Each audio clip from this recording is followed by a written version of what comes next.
ceasefire. You've called for a ceasefire in Ukraine. If Vladimir Putin doesn't come to the table to negotiate with you, will you put additional sanctions on Russia? Sounds likely. And do you think that the war should be frozen currently along the war should have never started. If you had a competent president, which you didn't, the war wouldn't have happened. The war in Ukraine would have never happened if I were president.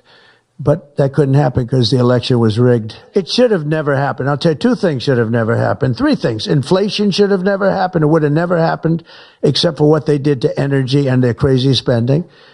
And Ukraine would have never happened. Never. By the way, Russia never would have gone into Ukraine. I had a very strong understanding with Putin that it would have never, ever happened. He disrespected Biden. Very simple. He disrespects people. He's smart. He understands. He disrespected Biden. And also the Middle East would have never happened because Iran was broke. They had no money. They had no money for Hamas. They had no money for Hezbollah. It would have never happened. October 7th would have never happened. But it did happen. So this is the cards I've been given.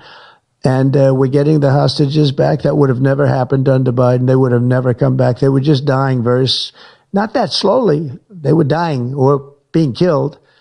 But that was what was happening. So are you going to keep sending weapons to Ukraine, or are you going to turn off the tap soon? Well, we're looking at that. We're talking to Zelensky. We're going to be talking with President Putin very soon. And we'll see how it all happens. We're going to look at it very soon. One thing I do feel, the European Union should be paying a lot more than they're paying because under Biden, I mean, we're in there for $200 billion more. Now, it affects them more than it affects us. We have an ocean in between, right? Little thing called an ocean. The European Union should equalize. We're in there for $200 billion more than the European Union. I mean, what are we, stupid? I guess the answer is yes, because they must think so. But the European Union takes advantage of us tremendously on trade. And they now take advantage of, and always have. If I didn't get involved years ago, my first term, one of the first things I noticed was that they're not paying enough. They're not paying. And a lot of those countries weren't even paying. The NATO countries, they weren't paying. Only 7 out of 28 were paying. We were one of them. And Poland was one. And they had a few of them that were paying, and some were paying very proudly. Usually the closer to the borderline of Russia they were, the faster they paid, okay? The ones that were further away tended not to pay so fast.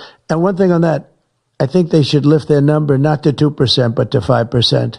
NATO should be at 5%, not at 2%. 2% is ridiculous, yeah. The U.S. President Xi, in your conversation about Ukraine, you asked him to get involved in helping settle that. Can you tell us about that? I did, yeah. I said, you ought to get it settled because he's not done very much on that. He's got a lot of power, like we have a lot of power. I said, you ought to get it settled. We did discuss it, yeah. Mr. President, you launched your crypto coin the other day. Do you intend to continue selling products that benefit yourself personally while you're president? Well, I don't know if it benefited. I don't know where it is. I don't know much about it other than I launched it. I heard it was very successful. I haven't checked it. Where is it today? You made a lot of money, sir. How much? Several $billion, it seems like, in the last several days. Several billion? That's peanuts for these guys. So you talked about the letter from President Biden. Can you give us some sense, broadly speaking? Yeah, he wrote me a nice letter. I mean, I did open it last night. And I didn't know. Peter said, did you get the letter? I said, wait a minute, let's see the letter. It's sort of a tradition. You put it in the drawer, especially of the beautiful Resolute desk, right? And I opened it, and there it was. It said to number 47. And it was a very nice letter. I mean, I could show it because I think it was a nice letter. Maybe I will. I think just basically it was a little bit of an inspirational type letter, you know. Enjoy it, do a good job.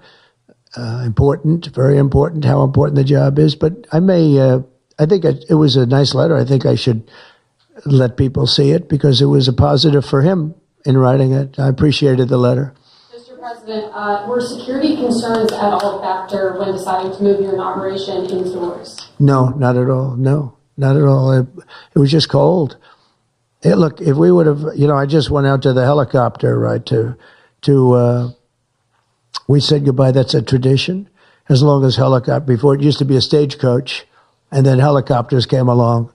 But that's been a tradition. You go out and you do that. And we stood there for 10 minutes, and I'll tell you what, people would not have been able to get through that day. That was cold. It was sort of interesting. Don't let the sun fool you. That meeting you mentioned with President Zelensky, will that take place here, and when and where will you meet with him? I don't know. I mean, look, President Zelensky would like to have peace.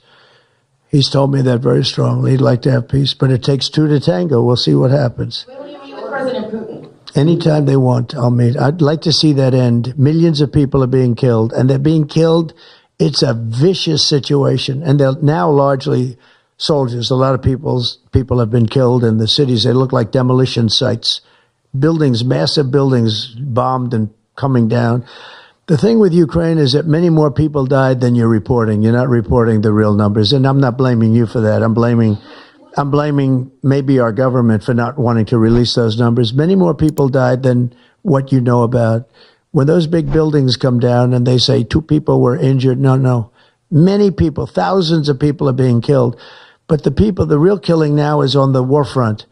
It's a very flat land. And the only thing that stops a bullet is somebody's body. And you have young soldiers. So Russia's lost about 800,000 soldiers now. Ukraine's lost about 600 or 700,000. I think the numbers are low that they're giving out. But they've lost massive numbers of young soldiers. And that war should stop. It's very flat. It's beautiful farmland, and it's flat and really beautiful in a different kind of way, but they don't have any protection. The only thing that stops a bullet is a body. And those bodies are stopping a lot of bullets, and they're being decimated, both sides. You can't get fairness unless you do that. But the European Union's treated us very badly. But essentially everybody treats us badly. Everybody treats us badly. Yes, go ahead.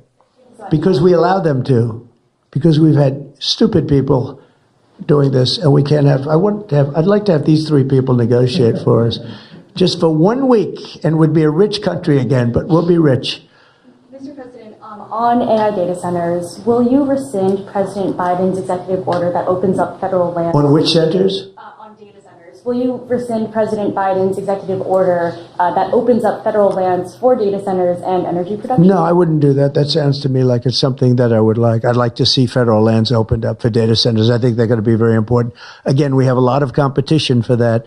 So it's an honor to have these 3 great people, great CEOs and great geniuses, all 3. It's an honor that they want to come to our country, but we're going to make it as easy as we can for them because other countries want them to. I'm going to have to go now. Thank you all very much. Thank you. Do you have TikTok on your phone? No, but I think I might put it there. I think I'll get it right now. By the way, again, we won the young vote. I think I won it through TikTok. So I have a warm spot in my heart for TikTok. Okay? Thank you. Thank you very much.